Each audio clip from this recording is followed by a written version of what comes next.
क्या बताऊँ बस वीडियो बनाने के टाइम वो पास में रखती हूँ, वहाँ से उठा के लेके सीधा भाग जाती है।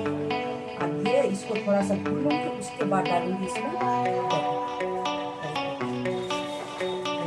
थोड़ा सा पहले भून लूँगी, उसके बाद इसमें जाकर दही, फिर उसके बाद कम से कम 15 से 20 मिनट, आधा घंटा मान के चलो। दही डालने के बाद इसको अच्छे से